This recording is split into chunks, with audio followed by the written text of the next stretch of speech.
CSK fans ఉన్నాం అనుకో, match గెలవాలనుకుంటాం. సరే మ్యాచ్ చేతుల్లో జారిపోతుంది అనుకో, ధోని గాడు కొడితే ఆనందపడదాం అనుకుంటాం. మ్యాచ్ గెలిచినా ధోని గాడు కొట్టకుండా వేరే వాడు కొట్టినా ఆనందపడతాం. అది ఏ ఏ టీం ఫ్యాన్ అయినా అంతే. ఈ ఎంఐ ఫ్యాన్స్ ఉన్నారు అనుకో, వీళ్ళకి రోహిత్ శర్మ కొట్టాల. మ్యాచ్ పోయినా పర్లేదు, మ్యాచ్ బెంగిపోయినా పర్లేదు. రోహిత్ శర్మ కొట్లా, రోహిత్ శర్మ కొట్లా, ఇంకా నార్మల్ ఎవడో ఒకడు కొట్టి, ఈవెన్ ఫారిన్ ప్లేయర్ కొట్టేసి మ్యాచ్ గెలిచినా ఓకే, హ్యాపీ. రోహిత్ శర్మ కొట్లా, హార్దిక్ పాండ్యా కొడుతున్నాడు. సగం మంది ఏడుస్తుంటారు, మ్యాచ్ పోవాలా మ్యాచ్ పోవాలా. Hardik Pandya fans, Rohit Sharma anti fans ఉంటారు మళ్ళీ దాంట్లో.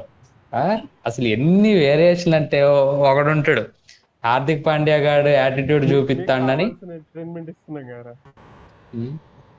ఇంత ఇంత వియర్డ్ గా, ఇంత వైల్డ్ కూడా కాదు, వియర్డ్ క్యాండిడేట్స్ వీళ్ళందరూ. ఏదో జీవితంలో అన్ని సంకనాగిపోయి సైకోగాల్ లాగా బిహేవ్ చేస్తారు చూడు, వాళ్ళందరూ ముంబై ఫ్యాన్స్ అవుతారు అనిపిస్తుంది నాకు.